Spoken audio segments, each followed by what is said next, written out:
Hello प्यारे मित्रों, good morning everyone.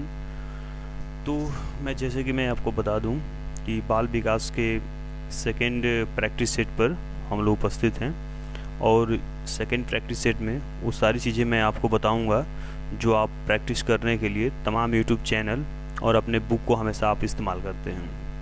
ये सारी चीज़ें यहीं से आपको पता चल जाएगी, कहीं दूर जाने की ज़रूरत नहीं है, आप यहाँ सारी चीज़ को पता कर सकते हैं। तो देखिए, एक ही चीज़ मतलब कि एक क्वेश्चन 1 बाय 1 करके मैं आपको बताने का प्रयास करूँगा, तो इसमें समझिएगा। देखिए, पहला क्वेश्चन आपके सामने, first question in front of at white board. तो वाइट बोर्ड, इस बोर्ड पर आपको दिखाई दे रहा होगा कि व्यक्तित्व के निर्माण की शुरुआत होती है। अच्छा, जो पर्सनालिटी होती है, जो व्यक्तित्व होता है, इसका निर्माण का शुरुआत कहाँ से होता है भैया? देखो यहाँ पर देखो, विद्यालय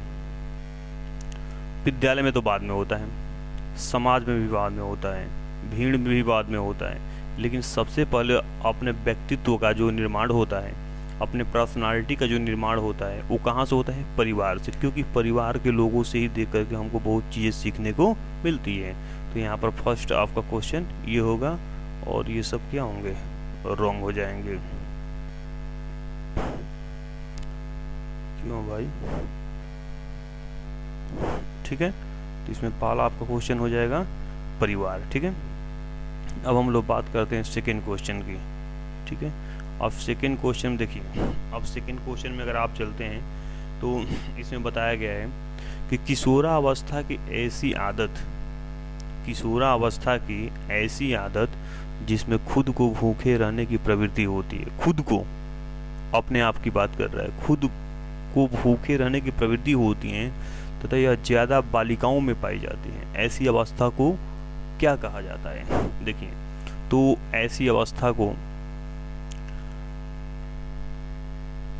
डेलिरियम ट्रेमेंस इसको तो नहीं कहा जाता है, ये तो आपका नहीं होगा। एक मिनट, थोड़ा मैं यहाँ से पेंसिल का इस्तेमाल कर लूँ, इसका तो इस्तेमाल नहीं होता है, ठीक ना, ये नहीं होगा आपका। ड्राउन सिंड्रोम ये भी नहीं होता है, ठीक है, ड्राउन सिंड्रोम नहीं होता है, स्वालीनता भी नहीं होता है।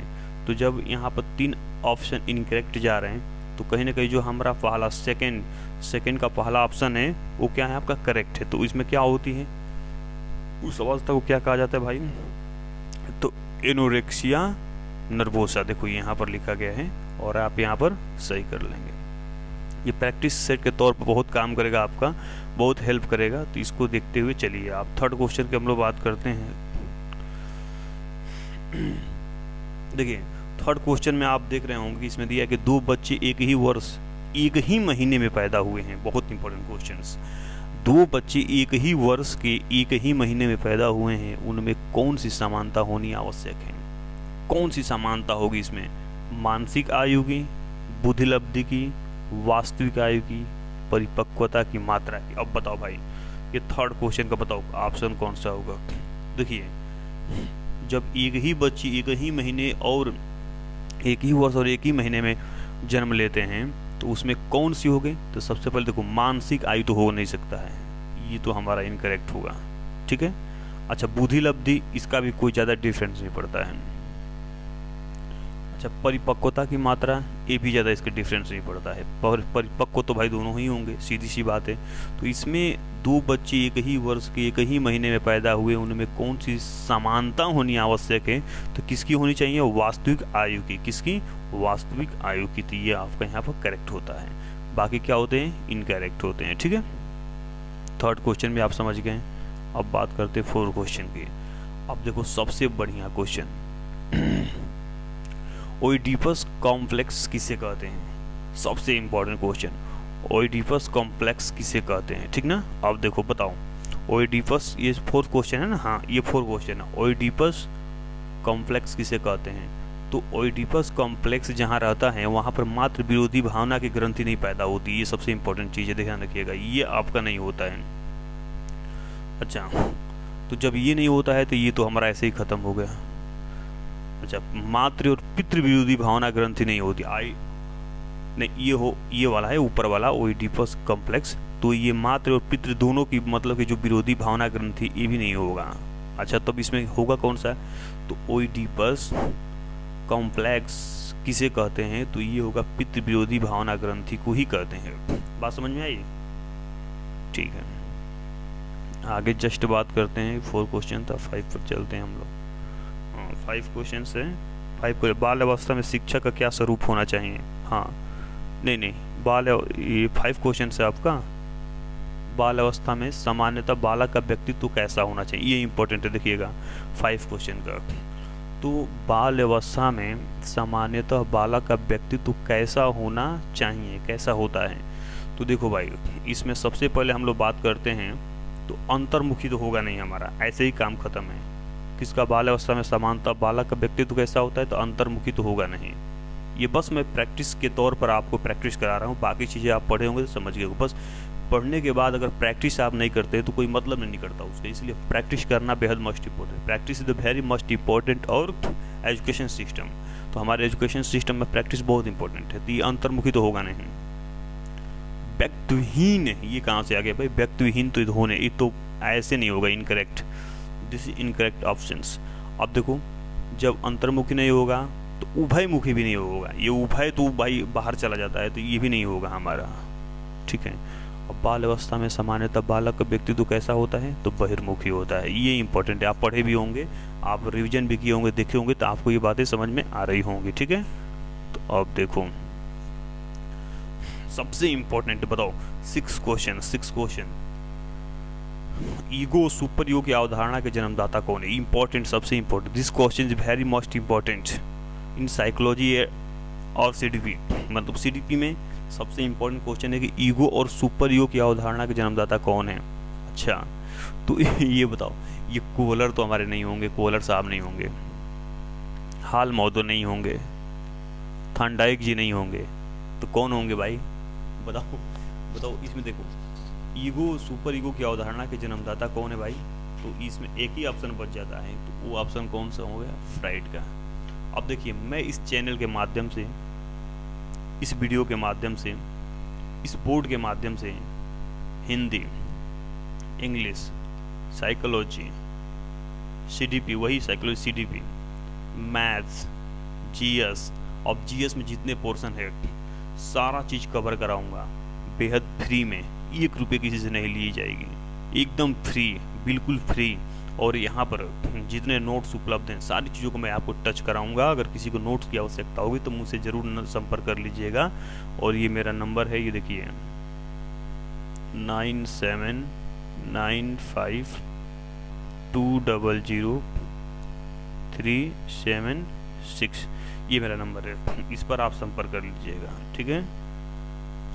अब देखिए, अब हम लोग बात करते हैं,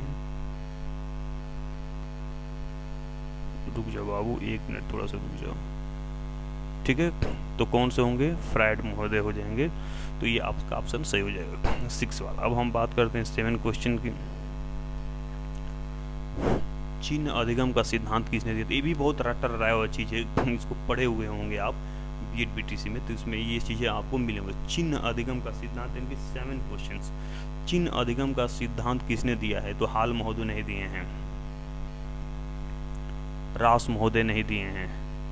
अब बात रह गई 2 ऑप्शन है, ए और बी। अब ए और बी में बता दो भाई, गुदरी तो नहीं होंगे हमारे, तब कौन होंगे? टालमैन। चिन्ह अधिगम का सिद्धांत किसने दिया है? टालमैन ने, बहुत बढ़िया। अब नेक्स्ट क्वेश्चन की बात करते हैं। नवीन ज्ञान तथा नवीन प्रतिक्रियाओं का अर्जन करने की प्रक्रिया अधिगम प्रक्रिया, यह कथन किसका है? क्या लिखा है? नवीन ज्ञान तथा नवीन प्रतिक्रियाओं का अर्जन करने की प्रक्रिया अधिगम प्रक्रिया है, यह कथन किसने दिया है? तो यह कथन दिया है किसने? वुडवर्थ ने। हाल नो, गेने नहीं, थॉर्नडाइक नहीं, तो क्या होंगे? वुडवर्थ। 8 का आपका बी हो जाएगा, ठीक है दोस्त। अब देखिए नेक्स्ट बात करते हैं। समाप्त हो गया, कैसे खाली चला गया यार,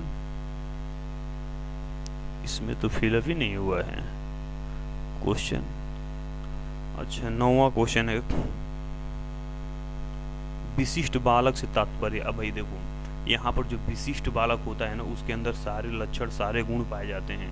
तो ये विशिष्ट तो सीधा सीधा दिखाई दे रहा है यार, अब इसमें क्या बताने की आवश्यकता है? क्या भाई इतना काम नहीं करेगा तो क्या करोगे? देखो, विशिष्ट बालकों से तात्पर्य है विशिष्ट बालक प्रतिभाशाली बालक होते हैं, बेहद करेक्ट। विशिष्ट बालक सृजनात्मक बालक होते हैं, एकदम राइट। विशिष्ट बालक उच्च बुद्धिलब्धि के बालक होते हैं, ये समावेशी शिक्षा के अंतर्गत इसमें आता है। तो जब इसमें 3 ऑप्शन करेक्ट हुए तो भाई क्या होगा? इनमें से सभी, ठीक है, इनमें से सभी,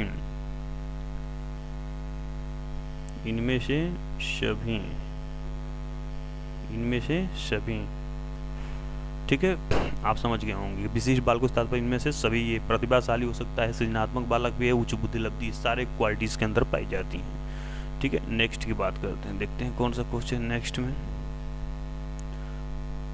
निम्न में से विकास की अवस्था है, लास्ट क्वेश्चन, बताइएगा आप लोग। विकास की अवस्था संख्यात्मक होती है, संख्यात्मकता होती है उसमें? नहीं, संख्यात्मक नहीं होती, तो करेक्ट, गलत हो गया आपका। निश्चित आयु तक चलने वाली प्रक्रिया, विकास क्या निश्चित आयु तक चलती है? नो जी, कट क्यों नहीं रहे हो? शारीरिक अंगों में परिवर्तन का सूचक है, जो शरीर के अंग है उसमें ऐसे परिवर्तन देखने, चेंजेस देखने को मिलते हैं। नहीं जी, ये नहीं होगा। तो निम्न में से विकास किसकी अवस्था है? गुणात्मकता की। ठीक है दोस्त, तो बहुत बहुत धन्यवाद आपको। 10 प्रैक्टिस मैंने आपसे वादा किया कि 10-10 प्रैक्टिस कराऊंगा सुपर टेट के लिए। टेट, सीटेट, सुपर टेट तीनों में काम करके, चाहे आप रीट एग्जाम देते हो, बाल विकास हर जगह आता है और पूछना ही पूछना, यहाँ से प्रश्न आना ही आना है। तो मैंने आपको पहले ही बता रखा है कि ये चीज़ें आपको सुपर टेट में जो चीज़ें देखने को मिलेंगी सब मैं यहाँ पर प्रैक्टिस करा दूंगा। ठीक है, कोई चीज़ यहाँ से छूटेगी नहीं। ठीक है दोस्त, तो आप इस पर बने रहिएगा और कोई चीज़ नहीं छूटेगा। और आपसे मैं आशा ने उम्मीद करता हूँ कि ये सारी चीज़ें आप समझ जाएंगे। हाँ, अगर कोई आपको प्रॉब्लम होती है समझने में तो आप मुझे यहाँ पर कमेंट बॉक्स में कमेंट करके आप बता सकते हो। ठीक है, 1 मिनट थोड़ा सा रुक जाओ भाई, थोड़ा सा रुक जाओ 1 मिनट। हाँ देखो, ये चीज़ें यहाँ पर आपको दिखाई दे रही है, थोड़ा सा 1 मिनट आओ नीचे। हाँ,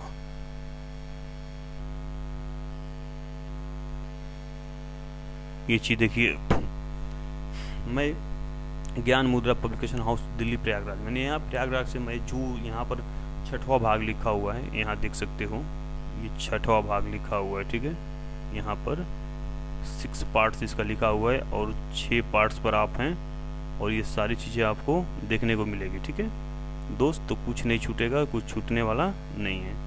ठीक है, तो अब मैं यहाँ पर आपको पूरा समझाने का प्रयास किया। अगर कोई भी इसमें आपको समझ में कोई ऑप्शन समझ में नहीं आता है तो आप मुझसे कमेंट बॉक्स में कमेंट करके पता कर सकते हैं, मैं पूछ सकते हैं, मैं आपको जरूर बताऊंगा। ठीक है दोस्त, तो यह 10 क्वेश्चन के लिए आपको इससे हमारे चैनल पर बने रहने के लिए बहुत बहुत धन्यवाद।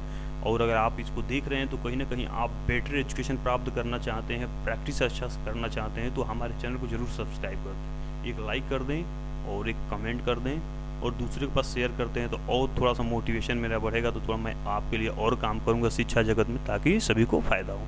Thank you, thank you, thank you very much, thank you. ठीक है, अच्छा ये तो हो गया यार, ये सेव क्यों नहीं हो रहा है?